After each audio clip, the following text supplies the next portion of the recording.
వచ్చేసిన శుభ సందర్భంలో వినయ్ రెడ్డి గారికి స్వాగత సుస్వాగతం. మన నియోజకవర్గ ఇన్ఛార్జి శ్రీ పద్దుటూరి వినయ్ రెడ్డి గారు వేదికపైకి రావాలని ప్రధానంగా ఆహ్వానిస్తున్నాం. శివాజీ విగ్రహం ఇస్తా అని చెప్పి ఒక మాట అన్న చెప్పిండా అని చెప్పి అడుగుతున్నా.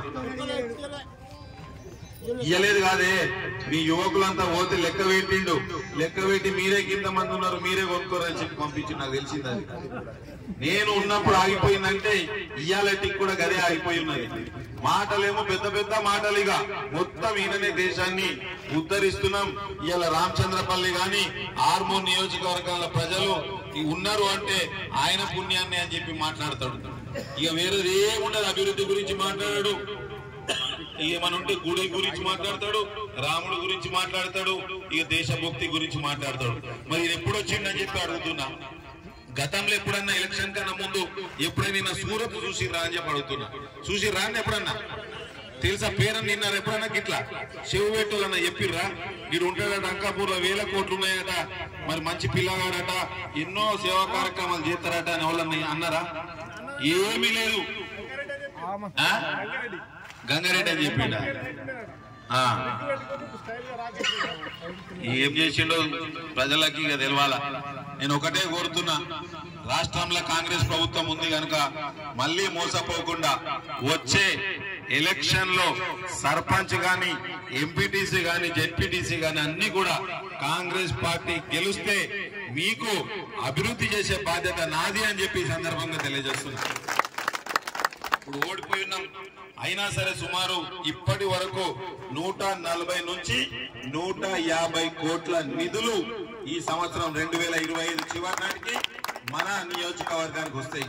రోడ్లు గాని, డ్రైనేజ్లు గాని, గుళ్ళకు గాని, బళ్ళకు గాని, మంచికి చెడుకి మనం తీసుకొచ్చిన నిధులు. దీనికి అదనంగా మనం ఏదైతే కరెంటుకి ఫ్రీ ఇస్తున్నామో, లేకపోతే బస్ ఛార్జీలు ఫ్రీ ఇస్తున్నామో, లేకపోతే రేపు జనవరి 26 నుంచి ఇందిరమ్మ పథకం కింద ఇల్లు లేని వాళ్ళకి ఇల్లు ఇస్తున్నామో, రేషన్ కార్డులు ఇస్తున్నామో, లేకపోతే రైతులకి రుణమాఫీ చేసిందో, లేకపోతే రైతు భూమి లేని వాళ్ళకి ఏదైతే ఇందిరమ్మ భరోసా కింద 12,000 ఇస్తున్నామో, లేకపోతే రైతు భరోసా 12,000 రూపాయలు ఎకరానికి ఇస్తున్నామో, ఇవన్నీ కూడా అదనం. నేను చెప్పేది మనం నిధులు మనకున్న రోడ్ల కోసమో, డ్రైనేజ్ల కోసమో, బీటీ రోడ్ల కోసమో, స్కూళ్ల కోసమో, ఇంకా అభివృద్ధి కోసం సుమారు 140 నుంచి 150 కోట్ల రూపాయలు వివిధ మంత్రుల ద్వారా, ముఖ్యమంత్రి ద్వారా మా ప్రాంతం గత 10 సంవత్సరాలు ఎన్నో రకాలుగా ఇబ్బందులు పడున్నది, మాకు అధిక నిధులు ఇవ్వాలని చెప్పి అడిగి మంత్రుల ద్వారా తీసుకురావడం జరిగింది. మిమ్మల్ని మరొక్కసారి కోరుతున్నా, మన గ్రామం అభివృద్ధి చెందాలంటే తప్పకుండా మనమందరం కూడా రాష్ట్రంలో ఏ ప్రభుత్వం ఉందో ఆ ప్రభుత్వంతో కలిసి కట్టుగా పని చేస్తేనే మన గ్రామం అభివృద్ధి చెందుతుంది.